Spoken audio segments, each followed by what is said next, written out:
నమస్తే welcome to 4 Sides TV. Telangana రాష్ట్ర సరిహద్దు చెర్ల అటవీ ప్రాంతంలో భారీ ఎన్కౌంటర్ చోటు చేసుకుంది. ఈ ఎన్కౌంటర్లో 6 మావోయిస్టులు ప్రాణాలు కోల్పోగా అందులో ఒక మహిళ 5 పురుషులు ఉన్నారు. ఒక మావోయిస్ట్ని ప్రాణాలతో పట్టుకొని పోలీసులు సమాచారం సేకరిస్తున్నారు.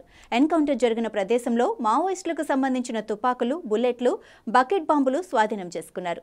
దండకారణ్యంలో జరిగిన ఎన్కౌంటర్పై పూర్తి సమాచారం మా వరంగల్ ప్రతినిధి సుధాకర్ పూర్తిగా అందిస్తారు. పచ్చని అడవంతా రక్తంతో ఎరపెక్కిపోతుంది.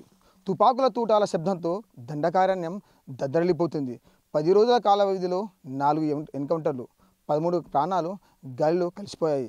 నెల రోజుల కాల వ్యవధిలో ఛత్తీస్గఢ్ పరిసర ప్రాంతాల్లో పోలీసులు కూబింగ్ చేస్తున్న నేపథ్యం మాత్రం అడవిలో మాత్రం ఒక సొరంగం ఏర్పడింది. ఆ సొరంగంలో ఆ దండకారణ్యంలో ఉండే మావోయిస్టులు అందులో ఉన్నారనే సమాచారం తెలిసింది. అయితే పోలీసుల కూబింగ్ ఎక్కువగా ఉండడం వల్ల మాత్రం ఈ మావోయిస్టుల ప్రాబల్యం మాత్రం తగ్గిపోతుంది. ఈసారి మాత్రం ఈ మార్చి నెల మావోయిస్టులకు 3 నెలలు అనుకోవచ్చు. ఈ నెల రోజుల కాల వ్యవధిలో సుమారు ఒక 20 మంది ప్రాణాలు గాల్లో కలిసిపోయాయి.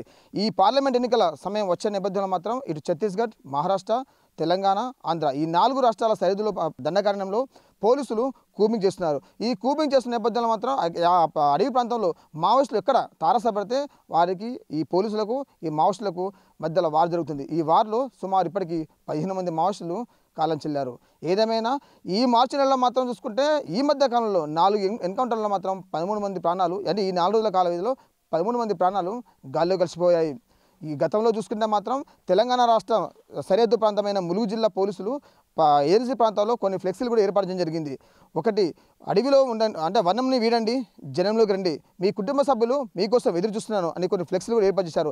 ఈ ఫ్లెక్సీలో ఎవరి మీద రివార్డ్స్ ఉంటే ఖచ్చితంగా ఆ రివార్డ్స్ మీకే ఇస్తాము, మీరు వచ్చండి జనసమితిలో కలవండి అని చెప్పి పోలీసులు కూడా వాళ్ళకు చెప్పడం జరిగింది. అంతేకాకుండా గత 2 రోజుల క్రితం హోలీ నాడు కూడా ఈ ఛత్తీస్గఢ్ జిల్లాలో సుక్మా ప్రాంతంలో మాత్రం మావోయిస్టులు హోలీ రోజు మాత్రం ఒక 3 సాధారణ పౌరుల్ని హతమార్చారని కూడా సమాచారం ఉంది.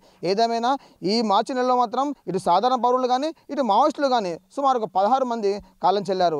మరో నెల రోజుల్లో ఈ పార్లమెంట్ ఎన్నికలు ఉన్నాయి. ఈ పార్లమెంట్ ఎన్నికల నేపథ్యంలో మాత్రం ఆయా పార్టీల నాయకులు ఇటు రాష్ట్ర సరిహద్దు ప్రాంతాలలో ప్రచారం కోసం వెళ్ళిన నేపథ్యం మాత్రం మావోయిస్టులు వాళ్ళ మీద ఎదురుదాడి చేస్తారా అనే నేపథ్యంలో మాత్రం పోలీసులు ఇప్పటికీ ఈ దండకారంలో కూబింగ్ చేపడుతున్నారు. ఈ కూబింగ్ చేపడుతున్న నేపథ్యంలో మాత్రం వాళ్ళకు మావోయిస్టులు తారసపడము, ఈ మావోయిస్టులు కనబడిన వెంటనే మావోయిస్టులు వాళ్ళ దాడి చేయడంతో పోలీసులు మాత్రం ఎదురుదాడి చేయడం వల్ల ఈ ఎదురుదాడిలో మాత్రం సుమారు అంటే ఈ రోజు మాత్రం చూసుకుంటే 6 మావోయిస్టులు మృతి చెందారు. దాంట్లో ఒక మహిళ, 5 పురుషులు ఉన్నారు. అంతేకాని ఈ 6 కాకుండా ఒక మావోయిస్టు మాత్రం బతుకున్న వ్యక్తిని పట్టుకోవడం జరిగింది పోలీసులు. ఏదేమైనా మాత్రం ఈ రోజు జరిగిన ఈ ఉత్కంఠ పోరులో మాత్రం ఈ మావోయిస్టులో మాత్రం 6 మరణించడం జరిగింది. పోలీసులు మాత్రం ఒకరిని పట్టుకొని ప్రస్తుతానికి మాత్రం వాళ్ళు స్టేషన్కి తరలించారు. ఈ రోజు పరిస్థితి చూసుకుంటే మాత్రం ఛత్తీస్గఢ్, మహారాష్ట్ర పరిసర ప్రాంతమైన అంటే ఆంధ్ర పరిసర ప్రాంతమైన చెర్ల సరిహద్దు ప్రాంతం మాత్రం ఈరోజు ఉదయం సుమారు 6 గంటల నుంచి వెళ్ళి 11 గంటల వరకు మాత్రం ఈ ఎన్కౌంటర్ కొనసాగింది. ఈ ఎన్కౌంటర్లో మొత్తం 6 మావోయిస్టులు మృతి చెందారు. కెమెరామెన్ బాల్తో సుధాకర్, 4 Sides టీవీ, చెర్ల.